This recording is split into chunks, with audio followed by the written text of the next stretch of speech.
That's right, Common Filth Radio, the best of 2016, is available now on commonfilthradio.bandcamp.com. $4 or more. You can pay more if you want to, but you don't have to.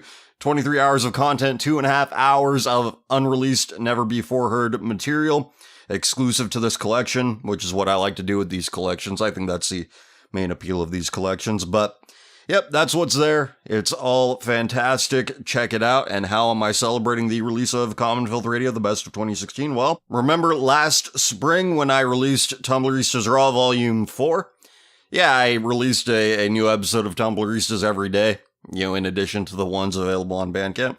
Yeah, same thing here. It's Common Filth Radio Week. Day 1 of 5. Get ready. Embrace it.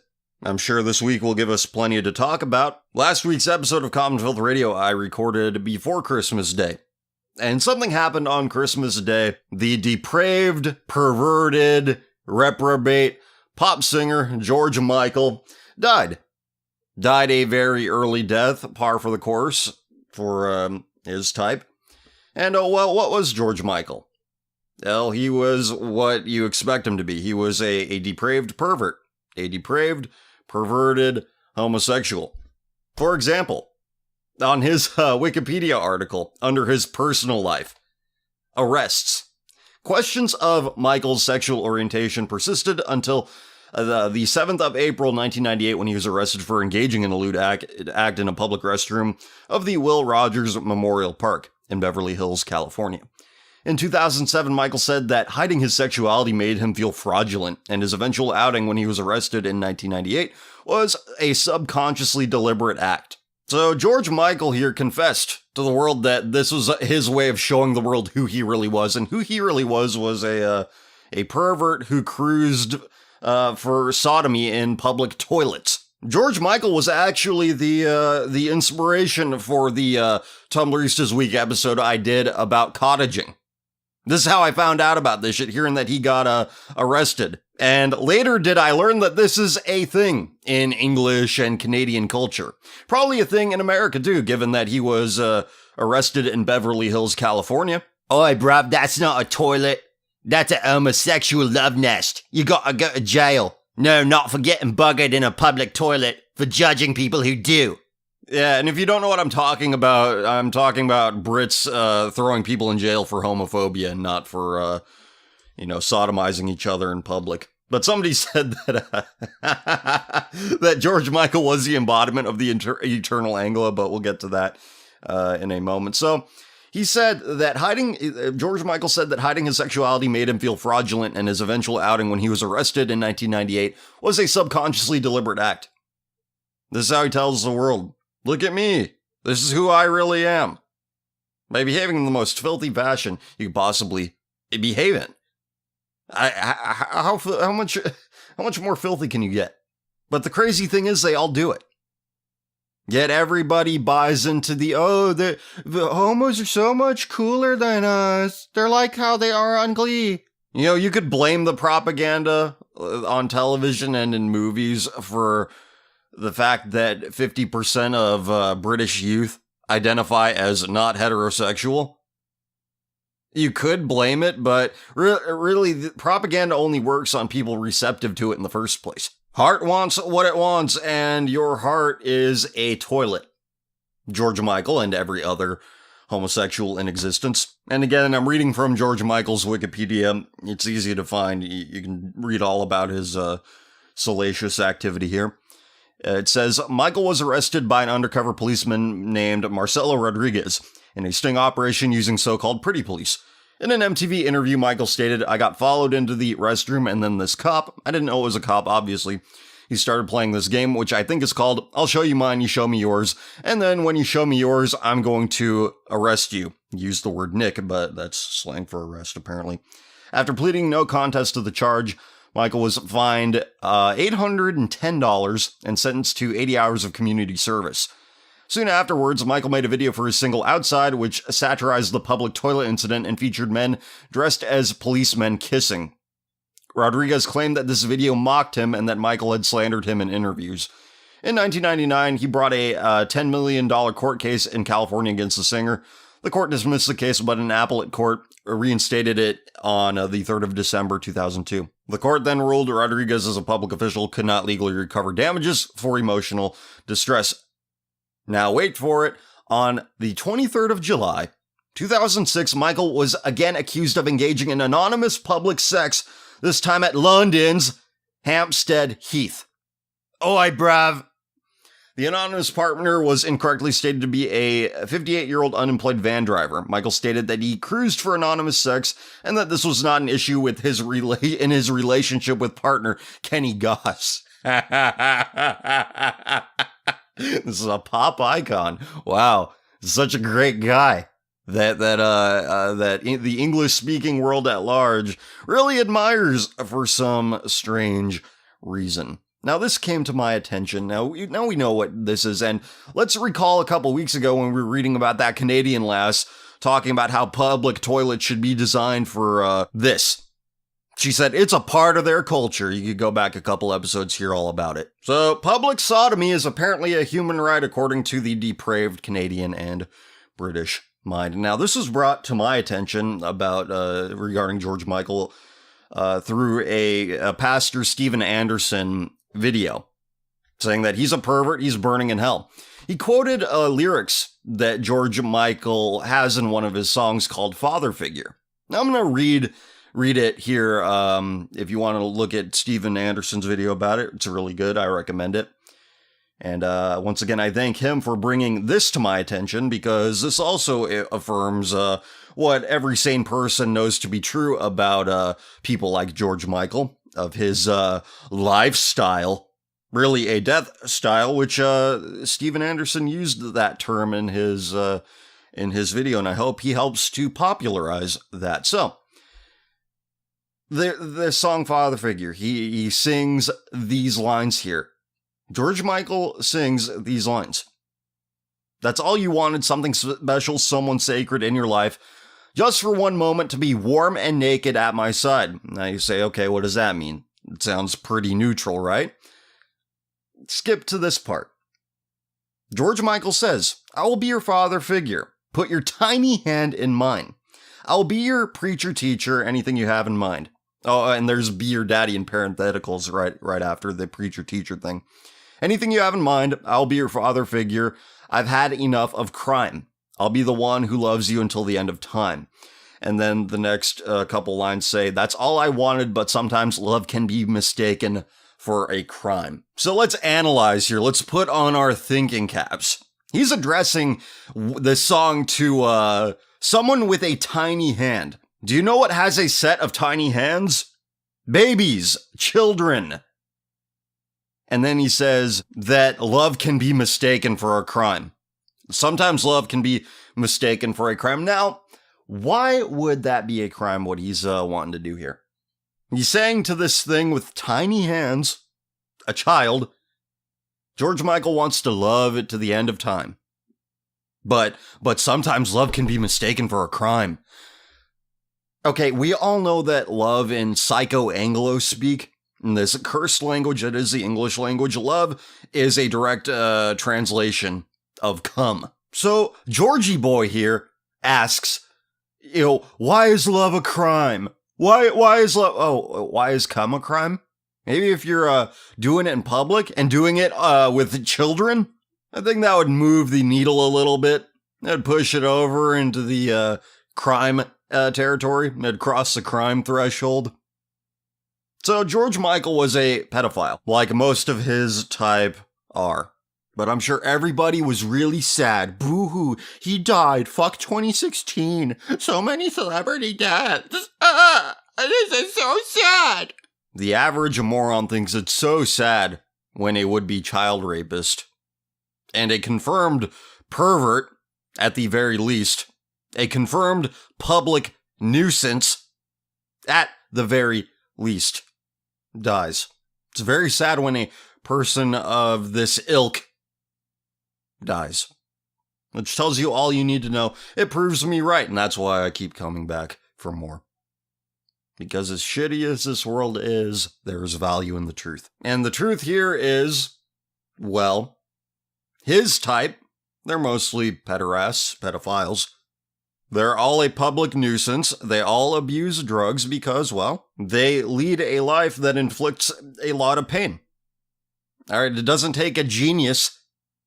It doesn't take a PhD to figure out that these people are fucked up and homophobia has nothing to do with it. They're the lowest scum. And they behave like it, and they know that they're scum.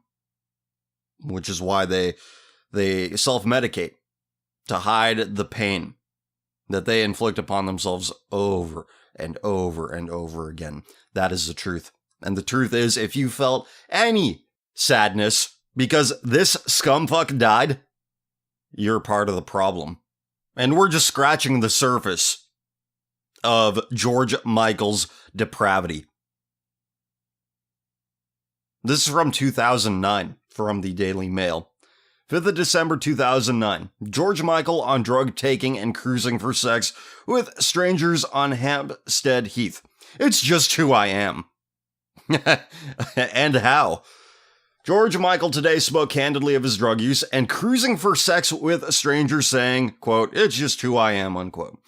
The former Wham star confirmed he was caught in possession of crack cocaine when arrested last year in public toilets on Hampstead Heath, a gay cruising area close to his home in North London. Oi, bruv.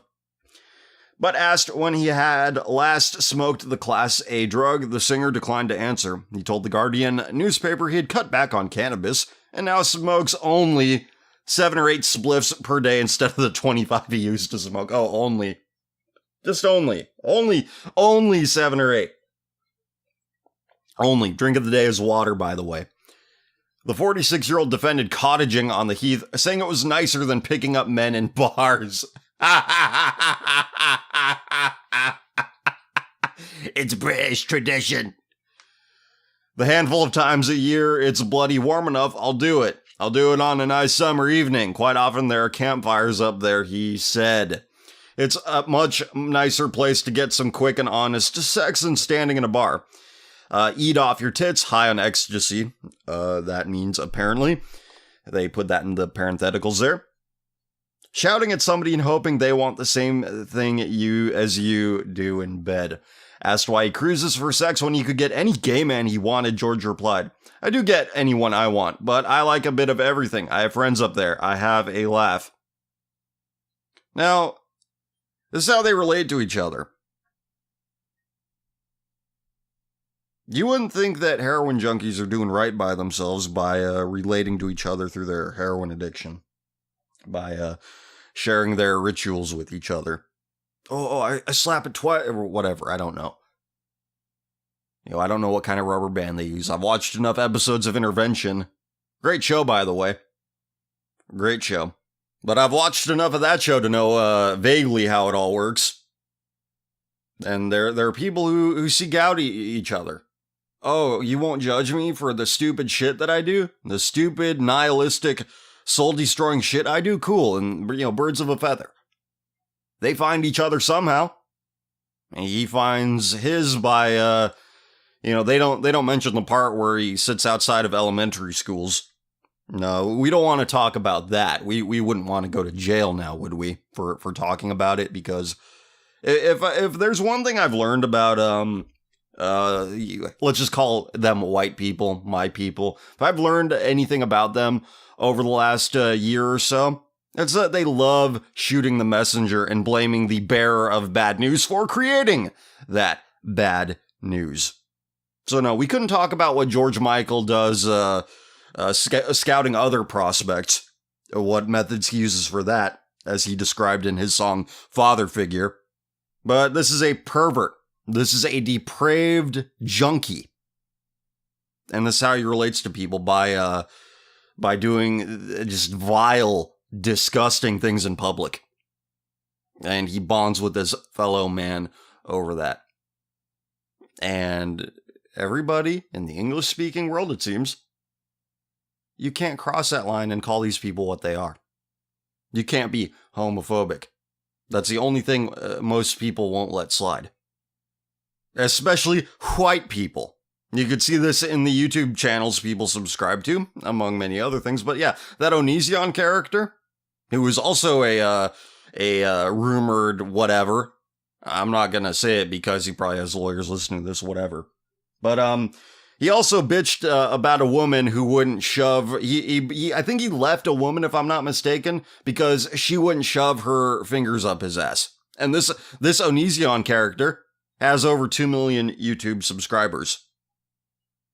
You know, it's only white people who won't let that shit slide. You judge that kind of behavior. They say, don't judge. Don't be homophobic. You see, very few people in the white milieu are like me. Like Steven Anderson. Very, very few. Evil, homophobic hate facts never cross the threshold of thought. All right, anti-homophobic thoughts cross the threshold of the white psyche quite often. But this is how the sodomite relates to each other. They relate to each other by how early they were abused, who they're abusing, you know, where they're committing these vile, abominable acts. They never think, the unifying factor among all these people, how they relate to each other, is what they do at the end point of their digestive system. You know, these people are pretty fucked up. We shouldn't encourage this. We should not let them around our kids. We should not let them into positions of power. We should ignore their orders should they maneuver themselves into power. But no, that's homophobic. That's hate speech. You gotta go to jail. Anyway, continuing with this article. Over the last decade, Michael has had a number of run-ins with the law. In 1998, he was arrested in public toilets in Los Angeles for engaging in the lewd act, and was cautioned for possessing cannabis after being found asleep at the wheel of his car on 2 separate occasions in 2006. He said, I had a problem with sleeping pills for about 1.5 years, and I fucked up really badly. I got in the car twice when I'd forgotten I'd already downed something to try to get me to sleep. It doesn't matter that it wasn't deliberate. Ultimately, I did it a second time, and I could have killed somebody. Just a walking, talking hazard in every respect. And nobody in his life told him to stop, or he didn't listen to any of the advice. So he chose the damned path. He chose the path of damnation. Now, when people make this choice, they just don't go away. They don't stop existing. Their behavior still has a gravity. Their behavior is still dangerous to the general public. And we give the people like him book deals, we give them airtime, we even vote them into public office. When this is how they all are. Without exception. He continues, but the fact remains I was never accused of driving under the influence. I got done for exhaustion and sleeping pills. Asked about his average day, Michael, who rolled up and smoked 2 cannabis joints, told how he gets up at about 10 a.m. after a Starbucks coffee and answers a few emails. He added, at the moment I've got nothing that pressurized other than keeping an eye on the video they're making for the Christmas single. Then if I'm in the mood, I'll come up to the office in Highgate, do some work writing backing tracks or whatever. Come home, Kenny will be here. The dogs are here. Maybe eat locally, hang out, and then probably go off and have a shag or have someone come here and have a shag. Asked if he was referring to his partner, Kenny Goss, the singer replied, if it was shagging with Kenny, I wouldn't have to invite him around, would I? He continued, Kenny gets his, believe me. And there's a picture up here that's captioned with, it says, George Michael and his boyfriend, Kenny Goss, the couple have an open sexual relationship. And, well, this is what the cisheads who admire the LGBT community model their behavior after. Think back to the Vine marathons I uploaded back in 2015. Long time ago, I know, but think back to them. How you had a ton of these girls in there saying that they're a trans boy but they still like boys. And they say it's because we're gay. Look, this whole transgender thing, wouldn't exist if it wasn't for the prevalence of homosexual influence. Everybody wants to be like these people. They see a toilet-dwelling pederast pervert with a multitude of diseases and say, yeah, I want to be like that. That's what so many kids now model their behavior after. They model themselves after George Michael and people like him. It's the same thing. We're like, I'm polyamory. My heart's too big for one person. They're modeling their behavior after the sodomite. And that's the truth. So skipping to the end of this article, very telling article, George Michael added, people want to see me as tragic with all the cottaging and drug taking. Those things are not what most people aspire to, and I think it removes people's envy to see your weakness. I don't even see them as weaknesses anymore. It's just who I am. It's just who he is, everybody. That means it's okay, and we shouldn't say anything about it, because saying anything about it's judgmental, therefore homophobic, therefore you gotta go to jail. And why do I say, oh, you gotta go to jail for homophobia? Nearly all of the civilized world has laws on the books prohibiting the criticism of homosexuals. And with the rise of the corporate nation state, which one Truvada Trump is facilitating, you're not going to be able to say a single word about these people anywhere. Because every megacorporation promotes the kind of life that George Michael led. It's good for their bottom line. It's good for the shareholders, so they keep promoting it. But isn't it interesting that all over Western Europe, all over Northern Europe, white people in general, They fine you, they put you in jail for homophobic tweets, for homophobic statements. All right, we've documented plenty of examples of that everybody seem to have forgotten about. The sodomite, like George Michael was, God of the West, beyond reproach. So you, yes you, I am talking to you, have a decision to make. Are you going to bow before the false idol that the West has created for itself? That your fellow whiteys have created for themselves? Or will you ignore their orders? The choice is yours. And the choice you make may very well change the course of history. Tomorrow belongs to you and me. So what are we going to do with it? Are we going to be right when everyone else is wrong on this issue? We need to be. We will make a difference because we are the one thing that will make a difference. We are different. All right, we're not like all these other chuckle fucks out there who forgive any sort of sin just as long as those committing it have the same politics as us. No, we are not that stupid. Stay vigilant. And we have more to read about George Michael here. Sex, drugs, and rock and roll took their toll on troubled genius George Michael. He's a fucking genius. This guy who doesn't understand what his dick is for, what his anus is for, what a public bathroom is for. That's genius. That's genius. According to the depraved, debauched, inbred Anglo mind. That's what qualifies you as a genius. So the article says, in one of his many candid moments, George Michael said he had spent the past 20 years trying to sabotage his glittering career via a series of humiliating drug and sex scandals. But my career just seems to right itself like a plastic duck in a bath, and in some ways I resent that. Yeah, because the world around you demands it.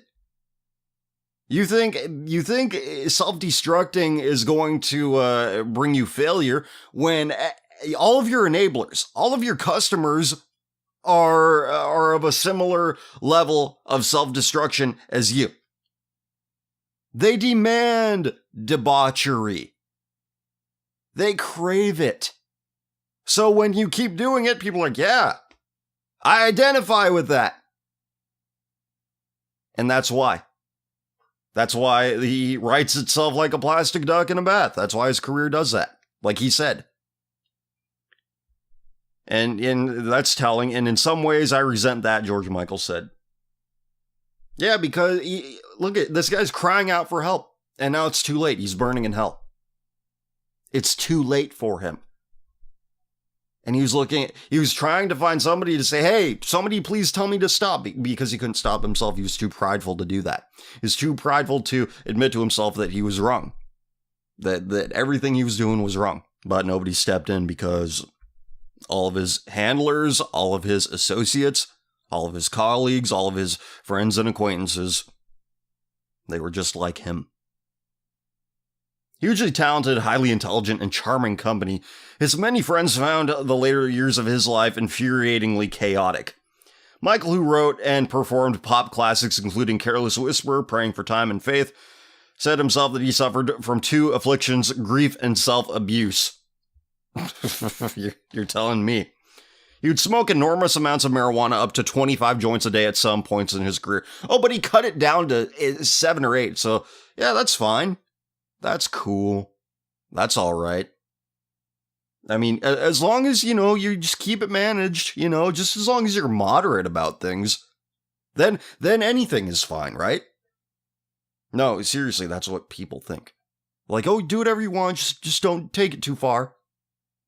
Oh, once you've done this, you've already taken it too far. Whatever. He also struggled with depression following the death of his lover, Anselmo Falepa, from an HIV-related illness in 1993 and his mother of cancer in 1997. His drug use induced a dependency on sleeping pills and a dabble with designer drug GHB. Isn't that the date rape drug, and he's given that to himself? In 2008, Michael was caught smoking crack cocaine in a public toilet. Yeah, that's the other thing. Another thing I heard from Steven Anderson in one of his sermons is the one about Paris right after the attacks back in 2015.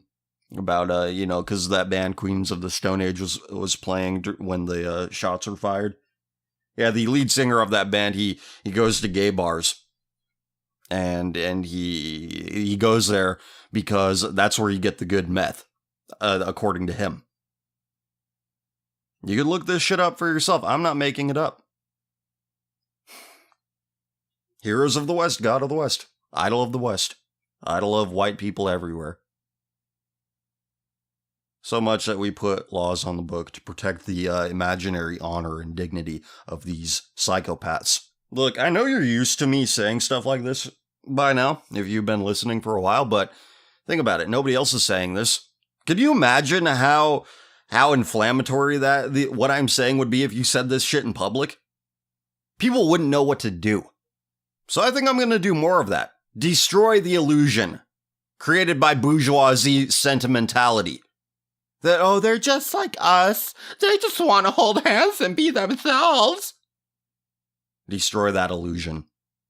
Make a quip about how much they like to smoke crack and do meth.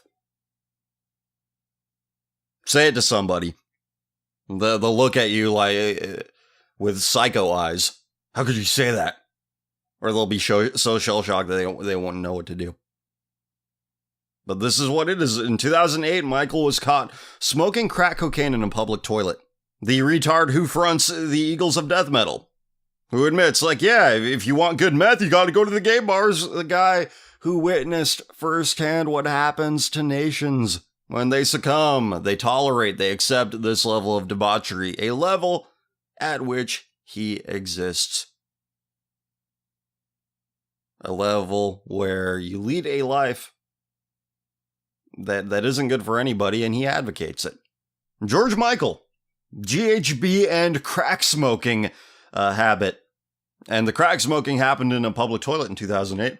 Says he was in the habit of cruising for sex with strangers, an activity he declared he had started in his teens. He told friend Piers Morgan that he had up to 500 sexual partners in 7 years, which works out staggeringly at 1 every 5 days. Well, that puts him in the typical wheelhouse for people like him. Eventually, his relationship with long-term lover Again, there's that word again. Kenny Goss collapsed. They had been together for 12 years, and some believed that he missed their relationship to the very last. Well, is that supposed to mean that, oh, that was his last one? It's like, it's a never-ending Stockholm syndrome with these people. I really miss this person who enabled all of my things that killed me. Idiots. Even after it ended, they remained close, with Goss later supporting him in court and flying to Austria to visit him in hospital when he contracted pneumonia in November 2011. Yes, a guy who does terrible things to his body suffers medical problems time and time again. I'm shocked.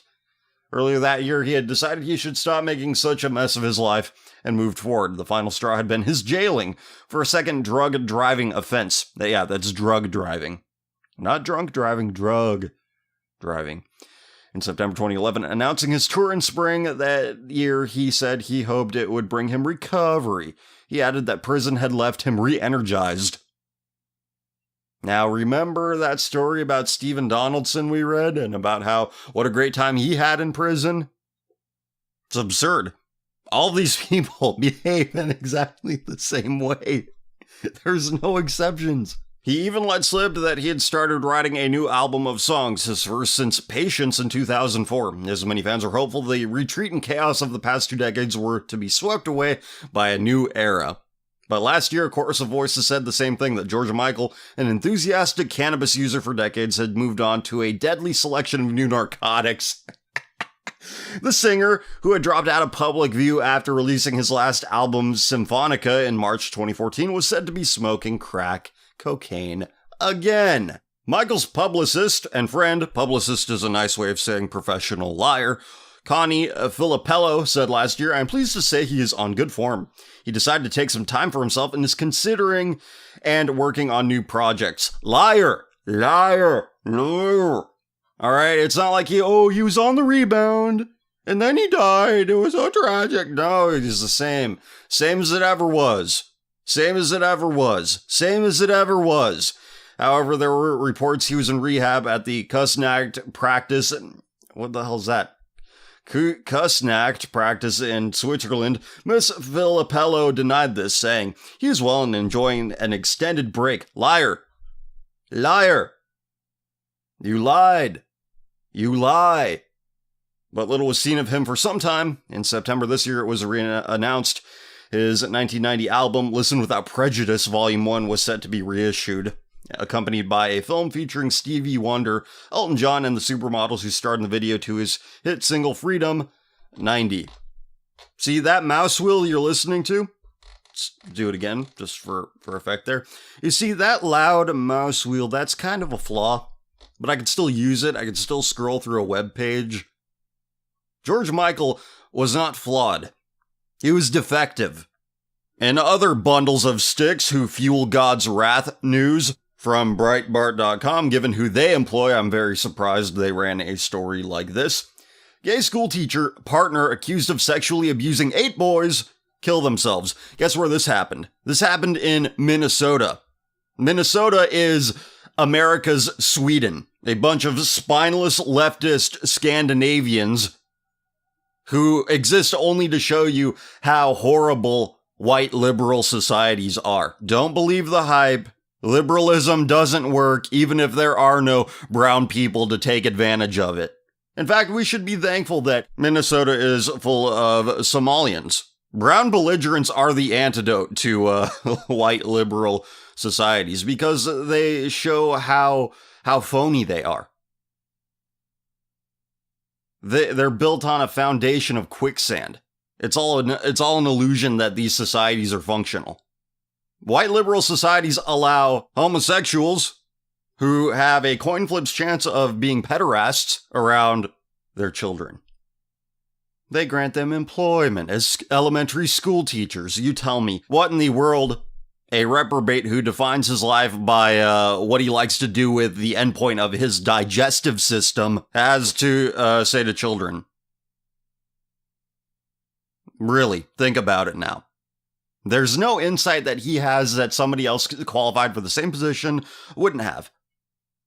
All right, the only reason that this fucker was hired was to meet a sexual diversity quota, which only seems to exist in the most decadent white liberal societies. Once more with feeling, the original gay rights charter calls for the abolition of age of consent laws. Why? The founding document of their identity calls for the abolition of age of consent laws. This is their culture, this is their identity. And we give them safe harbor to do this, to abuse, to prey upon the vulnerable, and just keep doing it. Because, well, they belong to the special class. You can't criticize them, can't say anything bad about them, or else the culture will.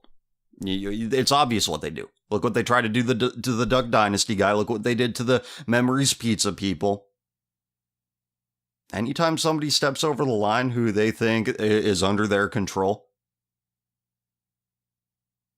well, they're not going to come out of that unscathed. They're not going to get away with their homophobia without some severe consequences, which is why ignoring sodomite orders is a moral necessity. All they do is destroy. All they do is subvert. All they do is co-opt. They only know destruction, which is why they self-destruct. Look at George Michael. Just listen to the first half hour of the show. Example after example. I'm right. You know I am. So, South St. Paul police have wrapped up their 4-month investigation into 4th grade teacher Eric Babbitt and Matthew Deo last week, filing a redacted 134-page case report detailing illegal sexual activity, including anal sexual intercourse between the two men and a number of schoolboys. Police were tipped off by a 16-year-old boy and his parents who reported an ongoing sexual relationship with Babbitt and Deo. The boy told police that Babbitt had been his former elementary school teacher and that Babbitt had agreed to mentor him when he came out as gay to his family. He said that Babbitt gave him gifts of underwear and yoga shorts and also requested photos of him before moving on to sexual activity. And right next to that paragraph is the face of Milo Yiannopoulos. It's like poetry. It rhymes. After obtaining a search warrant regarding criminal sexual conduct and possession of child pornography for Babbitt and Deo's residence, police searched the house and confiscated several computers, phones, tablets, cameras, and hard drives. Investigators were able to identify a number of other victims through photos and videos on the media devices that belonged to Babbitt and Deo, including a hidden camera they had installed in a bathroom lock. Again, what the fuck is with homos and toilets? It's because their entire lives are defined by waste, filth, bacteria, death, disease, and they will stop at nothing to bring everybody else into their fold. To convert everybody they possibly can. To prey on the weakest, most vulnerable members of society. And they do this everywhere you go. Why do you think there are so many homosexuals within white nationalist spheres?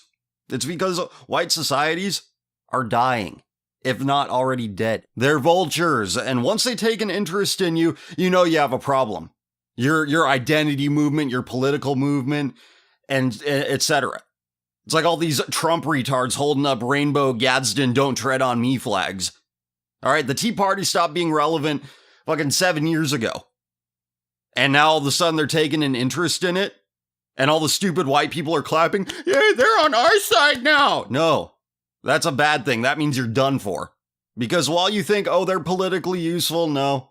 While you're using them how you think you're using them, they're using you. They're subverting you. They're taking your shit over. What, you think that they're just going to do your bidding and then be cast aside? Nuh-uh. That's not how it works. Because while you think you're using them for political ends, they're using you. And much more effectively because you're stupid. And they're shrewd enough to realize that you're stupid. And they're going to take advantage of that. Because while you bury your head in the sand playing willful ignorance at the kind of shit that they do, the kind of shit that defines their pathetic existence, the sodomite will accomplish all of his goals. Enabled by your apathy. And what are their goals? It's very simple. Access to young boys to rape. That's it. That's all they want. Your quote-unquote based right-wing homosexuals have admitted as much. Milo Yiannopoulos certainly has. Continuing with this article, police approached one victim after discovering a video of the boy being touched by Babbitt and Deo while they played video games at the Deo family farm. In other videos, Babbitt filmed himself masturbating in a school bathroom or in his empty classroom near a student's desk. The men would often provide the boys with alcohol and marijuana prior to sexual activity, the police report showed, warning their victims to keep their activity secret. Babbitt, 40, and Deo, 36, were found dead in Washington state late last August in what is being described as a murder-suicide. 8 days after the police investigation began, a local coroner in San Juan County determined that Deo had shot Babbitt in the head with a shotgun before turning the gun on himself the evening of August 24th. In their suicide note, Babbitt and Deo said that the accusations were too great to overcome, and so they had decided to leave their lives behind and choose our own destinies, rather than experience the embarrassment, ridicule, hatred, and inevitable loss of freedom that the justice system would give. No shit! We raped these kids, and now our freedom's gonna be taken away. It's so unjust. Their suicide note said that, we're gonna lose our freedom. Yeah, that happens to child rapists. I mean, not for much longer, at least here in California, but, it's gonna spread out throughout the rest of the states. Because I think Americans don't really care. All right, they're subjected to the same propaganda as anybody else in any other state. They buy into the bourgeoisie fantasy of they're nice, clean-cut homosexual. You get it. If you bring anything uncomfortable to the attention of the middle classes, they'll just lie about it. They're like, no, that's not true. They're not really like that. The middle class dream is a nightmare. And Common Filth Radio is where bourgeoisie sentimentality comes to die. Because it needs to. Here's a good comment.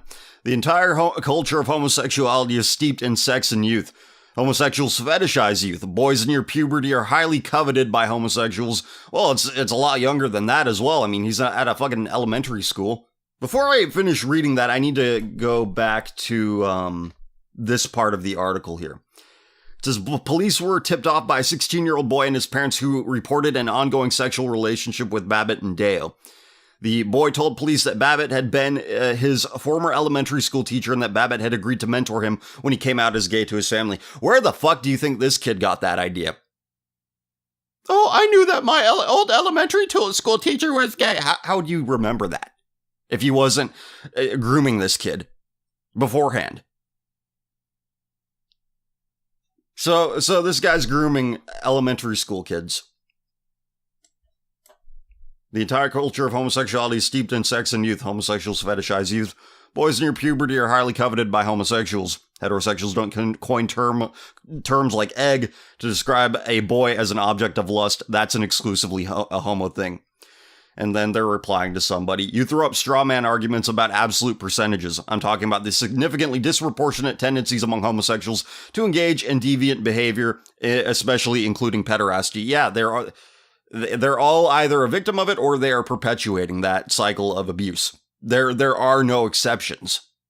But this is what happens when your culture says, no, fuck no, we're not doing this. We're not putting up with these people. These people shall have no quarter. A teacher once told me probably the only piece of advice that any professor ever told me that stuck with me. He says, a man needs his Alamo. He's got to have that line where you say, no, fuck you, I'm not budging. And that's what our culture lacks. The line drawn in the correct place. It's kind of like how our nation's borders are drawn, very arbitrarily. I'll give you an example of our culture's fucked up priorities, where we draw the line.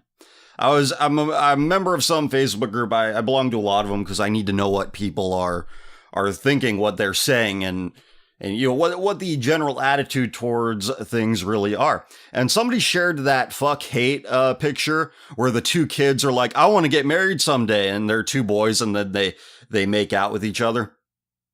Okay, fuck hate is a homosexual propaganda organization.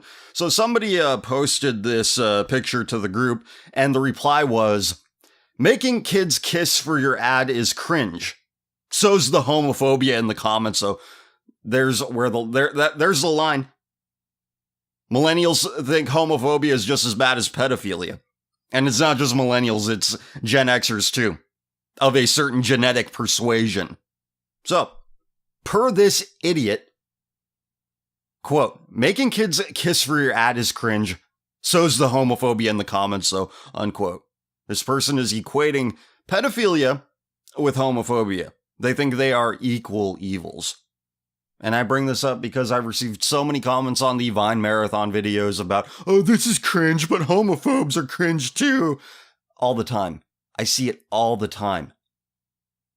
They think that sodomitic behavior, that's just fine. That's great. That's what they think. They think judging that behavior, that's what's wrong. That's their Alamo. Reddit.com/r/commonfilth, the question and comment thread. Let's see what you have to say. I see that almost all right-wing people on the internet talk about Eastern Europe as some sort of fortress resistant to Western pause. You mentioned Serbs a few times. Well, I'm not a part of the right wing. If you've listened to my extras, I've said I hate right-wingers. They're the most spineless, disingenuous people ever. Alright, with leftists, you know where they stand. You know they're crazy. You know they're treacherous. But it's one you can quantify, one you can prepare for. That's all. The other side's no different. You mentioned Serbs a few times and how they aren't blindly accepting the European values. That is true to some extent, but the pause in my country isn't so small as it seems. You're not the first person to tell me this. We are not outright sodomite enablers, but we are losing our grip on reality as years go by. Well, that just means you're getting more comfortable. You're descending into middle-class apathy as America has done several times over. That's what you're seeing right now. All right, life's getting a little bit easier for you guys. And people are losing their grip on reality because they can afford to loosen that grip. Comfortable people are not lucid people. Not in the least. Almost every kind of cultural and or entertaining content that is being produced here is dripping with cum. Alternative and independent sources are even worse. Teachers, intellectuals, artists, musicians, actors, people that influence public opinion in a way are almost all pro-European Union, pro-sodomy. Well, whether you're a part of the European Union or not is irrelevant to how you're accepting this. Whether you're accepting this or not, it has nothing to do with whether you belong to a broader form of governance. All right, look at Britain. Oh, Brexit. They're still the same. They're the same trashy people as they were 12 months ago. And voting is never going to change that. Ever. Turbo folk is a mainstream musical phenomenon that is being criticized by almost everyone with half a brain. At the same time, everyone is holding up turbo folk stars, women who are acting as whores, as examples of liberated and independent women. You can look up these creatures if you dare. Men are represented as savage, primates, and sexual predators, while homosexuals are. Laws that are being proposed and implemented are further destroying families, men, and children. Recently, we got our first minister that is a part of the LGBT community. And a few days ago, school books featuring homosexuality as a normal sexual orientation were being discussed in the parliament. The fact that the territory, which is integral to our history, culture, and religion, is getting its independence is already known. Yet there are other alien elements in our country that are also fighting for their independence and nationality. Pride parades are being held with less and less resistance to them. We're selling our valuable land to Arab investors and are centralizing our country around capital. Belgrade is filled with every kind of filth that is being attracted to the European Union, funded sodomite non-government organizations. Village and small town life is losing its value and viability. I've been in a relationship for 5 years, but I don't see myself with my girlfriend in the future. Her mind has been paused by her open-minded colleagues. Well, then she doesn't respect you, so get rid of her. If she'd rather listen to her buddies than her man, it's time. It's over. Because she'll never respect you. Ever. In the last few months, my every attempt to have a serious conversation with her ended up with her bursting into tears whenever I alluded to my opinions. I think she may be a borderline. Cut it off. It's done. Close the door. It's over. Get out. Crazy, treacherous people will always ruin your life. Churches here are predominantly visited by old people. People are driven by greed and lust thanks to our communist past. I think the best way for me is to remain celibate for the time being and to focus on my work and self-improvement. My parents and my younger sister need my financial help. Your thoughts about any of this would be really appreciated. Keep up the good work. Well, if your lady keeps continuing on like she's continuing on, you need to leave it. You can't get enveloped in that shit. So you tell her, get your head on straight or I'm gone. Tell her, if this is how you're going to be as a mother, I don't want you mothering my children. It's that simple. You either want it in your life or you don't. You can't toe the line. It's that simple. See, if I've been dealing with a familial problem that perhaps you can provide a good perspective on. I'm now 21 years old. I'm a full-time college student. I teach at a private school and I'm making about $1,500 per month. I still haven't moved out of my mom's house, even though I'm eager, even desperate to go be an adult. I still can't get it within me to move out. My mom has intense and chronic health problems which affect her sleep patterns, blood sugar, pressure, balance, temperature, and diet, and it makes it difficult for her to get around very well without help. So dealing with the dogs in our house is primarily my responsibility, which I do around my work and school schedules. I know my mom can't get by on her own right now, and at the same time I feel like my life is slipping past me. What is my primary responsibility? Care for my mother or work towards securing my future? Well, you say that you're working at a private school while going to school full-time. Does that not qualify as working towards your future? Those two things sound like a pretty good start in building your future. All right, I was 21 once too, not that long ago. Like this decade. I've been there, I know what it's like, trust me. What you think is holding you back is really not holding you back. So, be a good son. Take care of your mom. She needs it. And let it pay dividends in the future. Hey, CF, I started doing martial arts a year ago, but only recently got around to looking at the Facebook page for the gym that I go to. Seems harmless enough. I can see updates for holiday closings. They'll post cheesy motivational quotes and so forth. I start looking at the people who liked the post to see if I recognize anyone who I've been training with the past year, and lo and behold, not 30 seconds in, I stumble upon a fucking furry. His profile picture is one of his drawings, so I click his profile and frantically scour through his photos trying to find a picture of him. All of his photos are furry drawings. I get nervous as I glance over a leopard with tits. My classes aren't that big, rather. Less than 20 people usually. Have I potentially sparred with this guy? What if all my training partners are furries? What if my instructor is a fucking furry? Finally, I find a picture with this barely discernible face looking slightly away from the camera. Yeah, you would turn your face away, you creep. Luckily, I don't recognize it. I won't have to purge my dojo, but I'll be on the lookout. Oh, and I would be remiss not to mention he also had pro-LGBT and pro-Trump pictures alongside his drawings. When you're right, CF. Stay safe out there. Yeah, I am right. I'm always right. And it's better to be right than to be wrong. All I have to say is that I don't think it should concern you too much whether you've worked with this guy or not.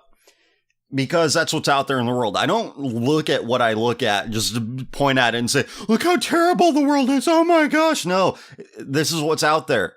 You go to the Dollar Tree. That's what the cashier is, who's helping you. Anybody and everybody has that potential. And as I've come to find, they usually meet that potential for just the most depraved things. And that's how they live their lives. So, yeah, I mean, that's out there. That is what is out there in the world. That is what you are rubbing elbows with, or in this case, sparring with. People who have a fundamental disconnect from reality. That's all, that's it. Hey, CF, this is my first time posting, and I'm glad I've never had a reason to post in the weekly thread up until this point. Yeah, like so many people have. This is what's out there. And, I talk about the depravity of man, how debauched he is, how terrible of a moral guide he is for himself. And when people hear it, they can match it with what's happening in their own lives. And I've read so many examples. Last comment there being one of them. But think about how many stories we've read from white rural America and the kind of horrible things that happen there. I refuse to maintain the illusion that the middle class has created for itself. And I'm glad that my listeners don't want to do that either. So, recently my high school principal was arrested and charged for possession of child pornography. This is obviously a huge shakeup for our community. Our family thought he was a good principal doing a great job improving my high school, and it's disappointing. And it's disappointing that my opinions of someone can completely flip so suddenly after reading the headline of a news report. He had children that attended my school, and my little sister was close friends with his son, so it affects my family deeply to have this happen so close to us. We live in a fairly conservative area of the Midwest, and it just goes to show that you can't trust where you live to keep you sheltered from bullshit like this. That's right. This isn't a geographic circumstance that I'm talking about here. Oh, you live in California, so you're... No. My correct perception of the world comes from people like you. People who are actually out there where I am not, telling me what America really is. I also can figure out what America really is just by reading the headlines. The guy chose pornography over God, his family, our community's dignity, and his career. Thanks for hosting the Common Filth talk show. I'm lucky enough to have a couple friends that also enjoy listening, and it's a relief to not be alone with opinions in the extreme minority. Take care, keep fighting the losing battle. Well, it isn't a losing battle if it's the truth. And a response here that you had to your comment, oh shit, I have a very similar story to yours. My elementary school principal was jailed for soliciting sex with a minor. He also had child porn as well. What's crazy is that he was loved by everyone.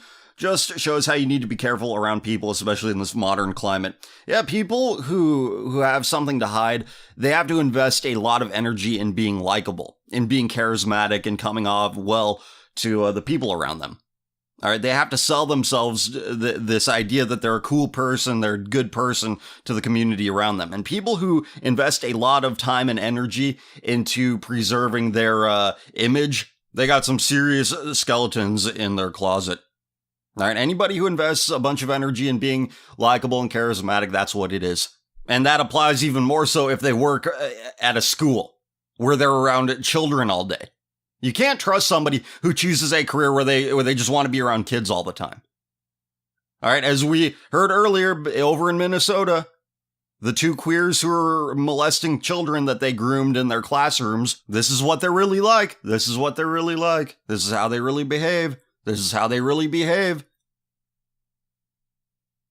But calling attention to the truth of the matter is, somehow you're the asshole, you're the bad guy for pointing it out, and something's wrong with you for pointing out a basic pattern of behavior that these people exhibit time and time again throughout the ages, throughout history.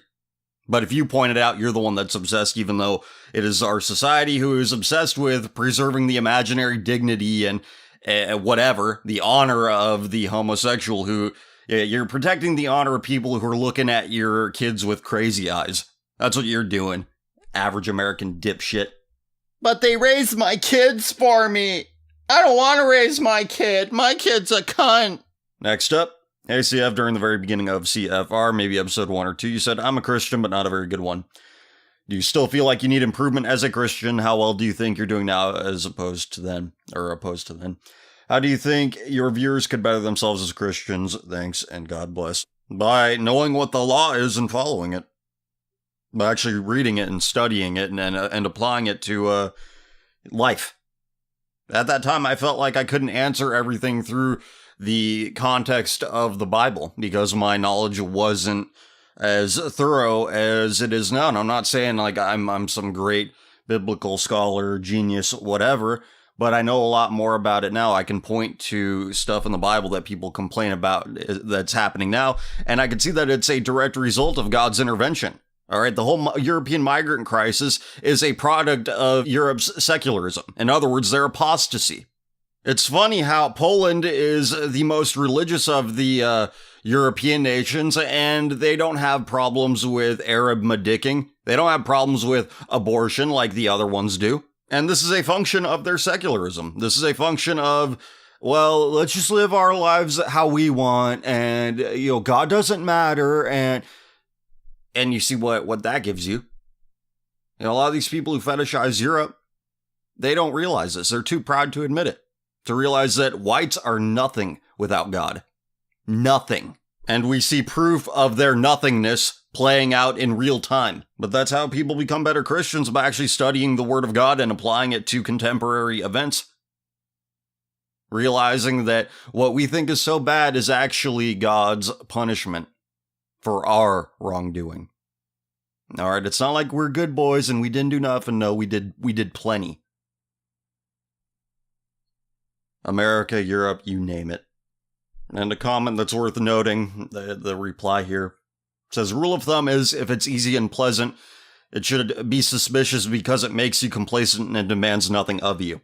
And if it is worth doing, it will always be difficult and challenging, and this includes leading a Christian life. Well put. Next. Hola, ¿cómo estás, my favorite Chicano podcaster? Viva la raza. You may or may not remember me from a few episodes back where I asked about my own cultural identity. Well, I remember you now. Listening to your response, I soon realized that I left out a major component to it regarding my family in America and my family in my anonymous Asian country. Point being is I forgot to mention how I felt living in white America versus living in my ancestral country. In white America, as soulless and culturally lost as it may be, fellow 100% whites felt the need to drag me down, or up if you are a tranny fucker, autistic, right Spencer, to their level, aka deny my rice roots. Meanwhile, my Asian country, I have roots from. The people there are more accepting of my rice blood. To them, I'm not some white guy, actually a Slav initially to them. Well, isn't that, that's still different than what they are. But Americanized Anglo-speaking one of them, before you say, well, they're just trying to be nice. So people from this country are very blunt and will say what they truly think. I don't think so. I doubt that. Even my family over there who are full of rice people consider me as being an Americanized version of themselves. Well, I mean, they might say that because you're family. All right, they'll put up with you because you're family, but will the country at large put up with you? That's the question you gotta ask. All right, you might look different than them. You are a lot different than them, but, they put that aside and they realize that, yeah, you are family because you can point to the lineages and whatnot. And, yeah, your blood is their blood, at least in part. So, yeah, they'll accept you, but the country at large, they don't have any obligation to you in that respect. No, none at all. Now, contrast this to whites. I get how now I'm actually a white, privileged, evil supremacist, or on the flip side, how I should be proud of my white heritage for our accomplishments. Well, as we know, people who drone on about their ancestors have accomplished nothing themselves, because they are nothing. Like state-sponsored debauchery and worshipping dead European savages.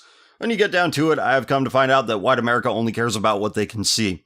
Their interpretation of race is that you are what you look like regardless of upbringing and blood, which is funny because if I have one Jewish great-grandma, then you are a lampshade to some of them, or whatever, I don't know what word you're trying to use there.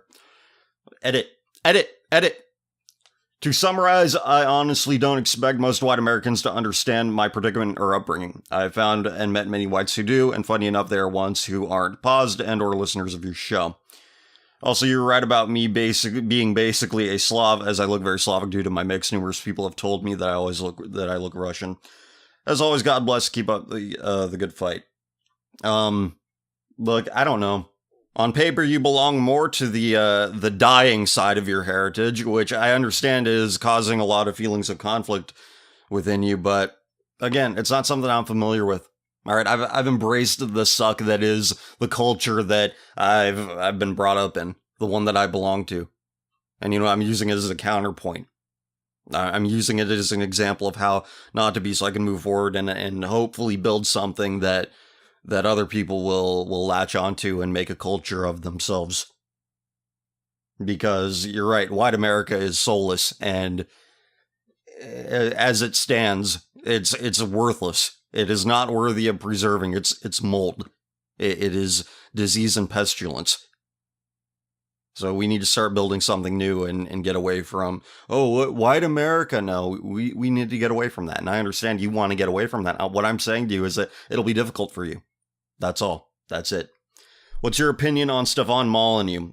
He's got some good current events videos, but he likes homos way too much. He breaks up families for mom and dad because mom and dad aren't libertarian enough. I don't get why white people place such a premium on politics. I used to. I'm guilty of it. But it's like, it made no sense because I'm not angling for public office. I'm not going to somehow break off from America and have my own state within it, my own nation state within it. So what's the point? You know, I have to rub elbows with the average everyday people. I have to talk to them, interact with them. I have to deal with their stupid bullshit that they inflict on each other and me. And you know what? Those battles are I could actually have an impact on fighting those battles rather than fucking through democracy and all of the ideologies that harbors, including whatever the hell Stefan Molyneux belongs to. All right. I don't want any part of it. It's stupid. And especially when none of these ideologies found in democratic societies come even just a little close, like maybe within the same zip code of addressing the issues that I address. None of them do. So they make no difference because they are no different. And I don't want to have anything to do with it. Hey, CF, I don't know why I do this to myself, but I keep listening to The Daily Show and Fash the Nation on the TRS radio site. The most recent episode of The Daily Show, Decolonizing the Current Year, was the most brutally triggering thing I've listened to from them. They really showed their true colors on how they actually view Christianity, and especially how it's an echo chamber of actual hell there.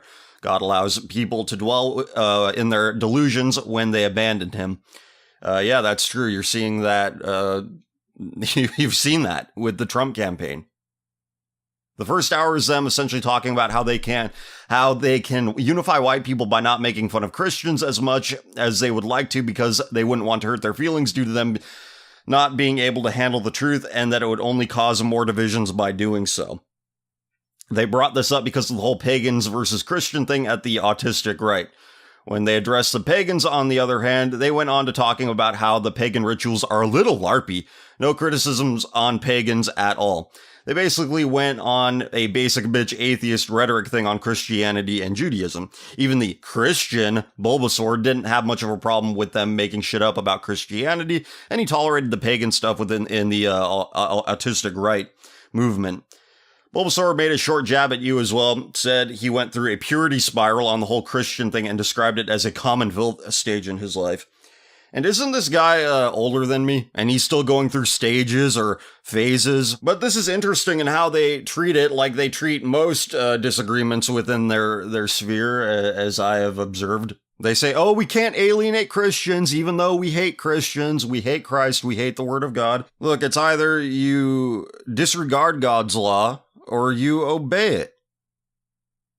You rebel against it, or you advocate on its behalf. This is the towing the line bullshit that I'm talking about. And then when you force them to address the fact that you can't hold these contradictory positions, they say you're purity spiraling, as if having standards is some unattainable ideal of purity. You know, to somebody without standards, yeah, I guess that does look pretty unattainable. But like you put it, the quote-unquote Christian among them represents the average American male Christian who just views God as a political unit. It's like, oh, well, we'll just use God and discard God when it benefits us. He doesn't actually believe in any of the teachings. He'd rather defend his sewing circle full of autistic weeaboos and sodomites than defend God and calling out those who hate God. So what he prioritizes very clearly shows where his religion is. And it's certainly not with the church. Not at all. There's one TRS member I want to mention who seems to be pretty redeemable despite not being Christian. His name is Ghoul, and he usually gets very triggered when they do this kind of anti-Christian stuff, and he makes fun of neo-pagans on his Facebook meme page, countercyclical memes, blah, blah, blah. He wasn't on this recent show, a podcast, but I know he's usually pro-Christian over there. Well, I don't think... You can't be pro-Christian if you're not Christian, all right? And look, I hope recent events in that guy's life puts the picture into clearer focus for him. But continuing, God uses these people for his own plans and allows them to succumb to their delusions. Basically, be careful for what you wish for. You may just get an echo chamber white ethno-state that constantly talks about how great they once were and how everyone else steals their technology. It's ironic how when they talk about the past greatness of white people inventing everything, those past white people were Christian scientists, monks, priests, and Jesuits. What a fucking coincidence, am I right? It's probably because it wasn't due to God blessing these beautiful minds, and it was the end result of genetics. Yeah, it is an absurdity to think that you're just a product of just the most unlikely set of circumstances that have ever existed. Alright, we're not that lucky. But let's conveniently at the same time completely forget about how advanced the Chinese civilization was compared to everyone else, and yet they were never blessed with the scientific revolution like the past Christian Europeans were once blessed with. The top scientists nowadays are Middle Eastern people, Jews, and East Asians. Ha ha ha, but the white ethno-state will surely fix that problem, am I right? I know. It's like, you get a white person whose IQ is above room temperature, they go to school to study graphic design or queer theory. It's insane. and they don't realize that these people are making their own decisions of their own volition, and they're bad decisions. I used to be like, yeah, nationalism is good, self-determination for all the world's people, and the nation is the best way to do it. But when Brexit rolled around, I realized something. I realized that, well, okay, you're self-determined, but what are you self-determined to do? The presence of self-determination does nothing to guarantee that those who possess self-determination will actually make the correct choice. Then I realized something else. That we're obsessed with consent. If you just consent to it, that means it's okay. And that's what the whole self-determination argument is, just on a grander scale. Let us not be that stupid to think that because we possess choice means that we will make the correct choice. Continuing. I've always known that they were pretty anti-Christian in the sense that they believe Christianity is bullshit, despite current scholarship having the opposite view. Side note, current scholarship has been finding tons of evidence over the past few decades, pretty much proving many things in the Bible, Old Testament, and New Testament. Many atheist scholars are pretty shocked as well. I know that many quantum physicists are, in particular, interested in the God question. Not any old God, but the Christian God in particular. I think more about this can be learned on Inspiring Philosophy's YouTube channel as well. I apologize for not providing any links or citations. I just want to make this a quick message. Yeah, don't bother with the, just drop a name and that'll stick more than a link will.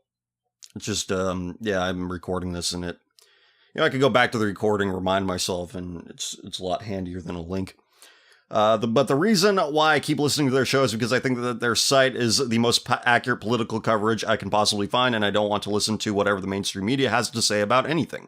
I think they're very good at understanding politics, but sometimes I wonder how libertarians who once believed in personal responsibility can then, over time, abandon it and blame literally anything bad on the Jews, like a silly bad guy versus good guy comic book. It's pretty much like that LARPy Satanist guy I like to listen to for political coverage.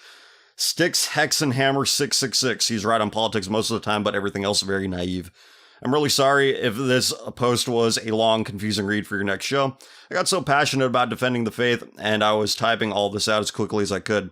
I'm nowhere near being a good Christian, but this is something I really needed to get off my chest and share with someone to understand my pain whenever I see one of these autistic right dweebs trashing God. I only look forward to your podcast now. I also wanted to type more than this in greater detail, but I needed to give others some time to be read on your show as well. Good luck, CF, and good luck to you. Look, the thing with these autistic right people is that they don't like anybody that doesn't, anybody or anything, any entity, any supreme being that doesn't prioritize whites. They don't like that God's law is not contingent upon IQ and crime statistics. They don't like that God prioritizes no categorization of man.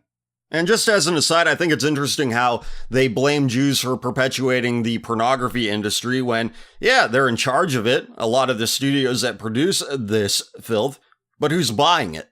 All right, if they're just selling to other Jews, they wouldn't have much of a market. But then at the same time, they'll say that sexual morality doesn't matter and we shouldn't focus on it and it's a non-issue, which tells you that they don't have much of a problem with the production of pornography. They just have a problem with who controls the means of production. Somebody else is profiting off of depraved white female sexuality. And more to this. Just to clarify, I didn't delve that deep into the autistic right, but I've come to the same conclusion. I usually watch some of their YouTube channels, but not so many podcasts. Observing the regular autistic right people, their comments, and stream banter, they seem like borderline nihilists that desperately cling to the idea of the white race. 105 IQ Uber mention all that. And that's strange because they like to accuse me of being nihilist. Like all the time in my mentions, you're black pill, you're nihilist, and it's either they haven't looked up the word or they're just being stupid. I mean, those things aren't mutually exclusive, but there has to be a disconnect there. There's always conflict between American and European idea of the autistic right. There's conflict between pagan, Christian, and atheist elements. There are people who address the sodomite question, and there are sodomite apologists. They're really trying to pander to everyone and failing to attract anyone with good character. Yeah, because they have no standards. All right, they will make no difference because they are no different. The most they could ever hope for is media attention. The most they could ever hope for is Richard Spencer going on NPR. Accomplishing what? Making hypersensitive, hermetically sealed, white, middle-class leftists uncomfortable? That's not an accomplishment. That's very, very, very easy to do. Okay, you drop the red pill about race statistics, crime statistics, IQ statistics, and then what? Oh wow, I didn't know all that. I'm gonna change my ways now. Nobody's gonna die for their country because, I heard about IQ statistics. I read something. I read an article. No, doesn't work that way. Nobody's gonna die for a bunch of people who bitch at each other for purity spiraling. Is that in the book of Jesus? Jesus 3:16 says don't judge. Is there a Jesus chapter 14 verse 88? Thou shalt not purity spiral? Yeah, the Christian sect of the autistic right, that's their contribution to the book of Jesus. Continuing, I'm not really bothered by atheists and pagans. Not everyone is capable of understanding and accepting truth, but they are getting pretty old and pretty fast. The Jews behind everything, every whitey counts, even the worst ones. Reading the comments about ethnic background, race, and IQ is the same as listening to amateur dog breeders talk about family and pedigree of their dogs, not realizing that if they don't train them, they will remain rabid beasts who eat their own excrement. And what's funny is they have no idea what it even means to be white. Like, you don't know how many things I've seen out of that sphere where it's like, does liking this thing make me white? I don't know, does it? You have to ask for somebody else's permission? Oh, liking some superficial thing, like a kind of movie or a kind of music. Oh, that's what defines your, whatever. It's just so stupid. And it just goes to show you how insecure they are about it. Don't beat yourself up, try to live a Christian life, and try to influence those around you in a positive way. That's the best a man can do. Yeah, and they don't realize that. And another good response here. It says, yeah, forget those guys. I give my shekels to Carlos von Filthenstein. He produces real content and isn't a failed racist Weird Al Yankovic wannabe, nor a poor racist Seth Rogen. Here's the thing. I dropped them the first time they started to talk about kike on a stick and try to pump out as much conspiracy theorist literature as they can to have some legitimacy to their pseudo-intellectual rationalization for white, bleached anus worship they distribute to the impressionable, white, edgy, suburban hipster teen working class hicks with no real religion. What sort of hope do these people give? I've heard and read so many stories of common filth putting people to the right path and their lives changed for the better. And yes, and don't think that I've forgotten about those. Look, if you like I said previously, some number of minutes ago, if you are no different, you will make no difference. And I am different. So, there you go. In contrast, I can only hear desperate squeals and shrieks from these white people to stay relevant as they lose a demographic war blaming the Jews and secretly Christians for everything, but without any sort of real endgame or addressing the human condition. What, are we supposed to believe that once white people rule the world again, that somehow there will be some golden age of peace and enlightenment as white men sodomize each other freely and or masturbate to anime while their women fuck dogs until Hitler Odin White Jesus comes and takes everyone away to white people heaven? What is exactly the substance to their white supremacy? Which is a link to, as it loads here. Average homeboy, Denny Blazenhazen. Yeah, it's insane because they know what they want perfection, but they want it all for themselves. So they'll say, oh, perfect traits are white and evil things are Jewish. Not even women are that silly to use that kind of logic. And it never enters their mind the thought that their ancestors who colonized other nations, laying the groundwork for globalism, And through globalism, the colonized are now the colonizers. Maybe, just maybe, their ancestors weren't the greatest people. Maybe they didn't have the wisdom and foresight that will lead us into a new dawn. Maybe. Just maybe they were flawed people who were just as clueless as everybody else. You have pity on the clueless, you forgive the clueless, but you sure as hell don't worship the clueless. Next. Hey CF, what would you do if you were drafted in a war against Russia and or the Middle East? Would you go along or fight against it, even for obvious Jewish interests? What if you were right in your prediction and it was for gay rights? Well, in either case, I'm right. The only criticism that anybody can muster against Islam is that they hate gay people, they kill gay people. And with Russia, it's the same thing. You know, maybe not so extreme, but they still whine about Russian homophobia. That's the source of our recent anti-Russian hysteria. It's completely irrational. Russia's mean to gay people. They were mean to Pussy Riot. They're this, they're that. That's our culture's perception of Russia, and that's why they're bad people. The neocons who advocate war with all of these nations that we really should just be leaving alone. They're not stupid people. They understand that Westerners, Americans, Europeans, white people in general, are very passionate about anti-homophobia. They don't let it slide. So they say, look, Islam's homophobic, that's why we should bomb them. And then the other contingency is, look at Russia, they're homophobic, we should go to war with them. And that's it. The public is in their pocket once again, just like they were in 2001, 2002, 2003. All over again. Seen any good movies lately? Yes, as a matter of fact, Manchester by the Sea was very, very good. I recommend that wholeheartedly. Excellent movie. Hello, Mr. Filth, Euromut Australian, back at it again. I want to draw your attention to a TV show for children that has become quite popular while peddling dysfunction.